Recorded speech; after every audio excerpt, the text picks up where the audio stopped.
সুপ্রিয় দর্শক, আমি এই মুহূর্তে আছি শীতলক্ষ্যা নদীর পাড়ে। আর এই শীতলক্ষ্যা নদী হচ্ছে আপনার নারায়ণগঞ্জ কাশপুরের মাঝ দিয়ে শীতলক্ষ্যা নদীর যে শাখাটা বয়ে গেছে। আমরা ইতিমধ্যে আছি শীতলক্ষ্যা নদীর পাশেই। আসলে এইখানে যে অবস্থা দেখেন, যে নদীটা পুরো একদম মৃত। নদীর চারপাশ দিয়ে শুধু বজ্র পদার্থ, এই যে দেখেন শুধু বজ্র আর বজ্র। এই নদীটা কিন্তু আগে অনেক উর্বর ছিল, এই নদীতে অনেক মাছ ছিল, কিন্তু ইদানিং এই নদীতে কোনো মাছ নেই। এইখানে শুধু এক ধরনের বিষাক্ত মাছ পাওয়া যায়, সেটা হচ্ছে শাকার মাছ।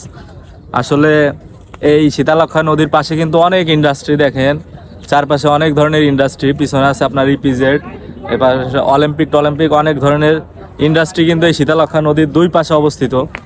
তো ছোটবেলায় একটা কবিতা পড়েছিলাম যে বর্গী এলো খাজনা নিতে, খাজনা দিব কিসে। আসলে যারা এই যে আমাদের গার্মেন্টস সেকশন বা অন্যান্য যেসব সেকশন বন্ধ হয়ে যাওয়ার ভয় দেখায়, যে এইগুলো বন্ধ হয়ে গেলে বাংলাদেশের মানুষ কি খাবে। আসলে এই গার্মেন্টস, তারপর আছে বিভিন্ন ধরনের শিল্প কারখানা, এইগুলো কিন্তু আমাদের দেশের জন্যই ক্ষতিকর। দেখেন কি পরিমাণ বিষাক্ত জলরাশি এর ভিতর। আসলে কি সাধারণ কোনো মাছ বেঁচে থাকা সম্ভব? জীবনও সম্ভব না, একদম বিষাক্ত। এই নদীর দুই পাশে যত ধরনের ইন্ডাস্ট্রি আছে, সব ইন্ডাস্ট্রির ময়লা আছে এই শীতলক্ষ্যা নদীতে আসে। আসলে এই কারণেই আছে এই শীতলক্ষ্যা নদীতে কোনো ধরনের মাছ হয় না। আগে এই শীতলক্ষ্যা নদীর দুই পাশে যারা ছিল তারা কিন্তু এই মাছ ধরে জীবিকা নির্বাহ করতো, কিন্তু ইদানিং এই কলকারখানা হওয়ার কারণে সব বন্ধ, পানি দূষিত হয়ে গেছে। এই কারণে হচ্ছে কোনো ধরনের মাছ, কোনো ধরনের কিছুই হয় না। তো আমাদের আসলে কিছু বলার নেই, এটা আসলে সরকারের ব্যাপার। সরকার যদি এটা একটু দেখতো তাহলে এই পানি দূষণ থেকে রক্ষা পেত। আর এই জীববৈচিত্র্যের অনেক ক্ষতি হয়, এই ইন্ডাস্ট্রিগুলোর কারণে কিন্তু জীববৈচিত্র্যের অনেক ক্ষতি হয়। আর দেখেন এই নদীর চারপাশে কি পরিমাণ বজ্র পদার্থ, পলিথিন দিয়ে ভরে গেছে। এক সময় কিন্তু এই শীতলক্ষ্যা নদীর পানি ছিল অনেক অনেক। দেখেন এই যে আমার চারপাশে শুধু বজ্র আর বজ্র। একটা জীবিত নদী কিভাবে মারা যায় এই শীতলক্ষ্যায় না আসলে বোঝাই যাইতো না। দেখেন আমার চারপাশে শুধু ইন্ডাস্ট্রি আর ইন্ডাস্ট্রি, এই পাশেও ইন্ডাস্ট্রি আছে। এইগুলো যত প্রকার বজ্র পদার্থ আছে সব কিন্তু আপনার এই নদীতে আসে। এইগুলো দেখার বা ইয়ার কিছুই নাই। এইখানে যারা প্রশাসন আছে তারাও এইগুলো দেখে না। যদি দেখতো তাহলে আজকে শীতলক্ষ্যা নদীর এই হাল হতো না।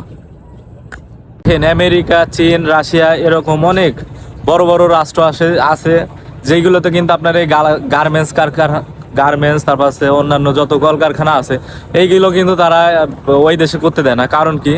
কারণ হচ্ছে এই শিল্প উৎপাদন করতে গেলে অনেক ধরনের কেমিক্যাল ব্যবহার করা লাগে, অনেক ধরনের কাঁচামাল ব্যবহার করা লাগে, যেগুলো ওই দেশের মাটি অনুর্বর করে ফেলে। আমাদের দেশের মাটিও কিন্তু এরকম দেখেন যে এত উন্নত দেশ, তবুও কিন্তু তারা তাদের দেশে এইগুলো তৈরি করে না। কারণ কি? যে এই যে বজ্র পদার্থ, এটা যদি তাদের দেশের মাটিতে যায় তাহলে কিন্তু ওই দেশের একদম ফসল টসল কোনো কিছু ভালোভাবে উৎপাদন হবে না। তো বিগত আমাদের দেশে যতদিন আগে থেকে শুরু হয়েছে এই বিষয়টা, এটা যদি চলমান থাকে তাহলে আমরা আসলেই একসময় ক্ষতিগ্রস্তের ভিতরে পড়ে যাব। আমাদের দেশের মাটি, যে বাংলাদেশের মাটি সোনার চেয়েও খাঁটি।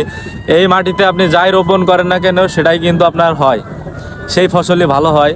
কিন্তু এরকম যদি চলতে থাকে তাহলে আমরা কিন্তু একদম ক্ষতিগ্রস্ত হয়ে যাব। যারা সাধারণ নাগরিক আছি তারা আরও বেশি ক্ষতিগ্রস্ত হব। এই পানির সাথে কিন্তু আমাদের বায়ুও কিন্তু দূষিত হয়। এই যে বড় বড় কারখানা এর ভিতর যারা আছে, মানে যেই প্রোডাক্ট উৎপাদন হয়, এইগুলো কিন্তু আপনার পানির সাথে বায়ুরও ক্ষতি করে। কি পরিমাণ বিষাক্ত হলে এই পানি কালো হয়ে যায়। দেখেন পিছনে হয়তো দেখা যাচ্ছে না, দূরে আসলে ক্যামেরা ভালো না এই কারণে। তো আমি এই প্রশাসনের দৃষ্টি আকর্ষণ করছি, আমি একজন সাধারণ নাগরিক, আমি আমার ব্যক্তিগত মতামত প্রকাশ করছি যে এইগুলো তো আর আমার কথায় উঠাবে না, কিন্তু এইগুলো পরিশোধন যে সিস্টেম আছে, সেই পরিশোধন সিস্টেমগুলো যদি ব্যবহার করে তাহলে আমাদের দেশের এই নদী, আমাদের দেশের বায়ু সব কিছুই নিরাপদ থাকবে। আর আজকে ভিডিও এইখানে শেষ করে দিলাম, আসলে কিছু আর বলার নেই।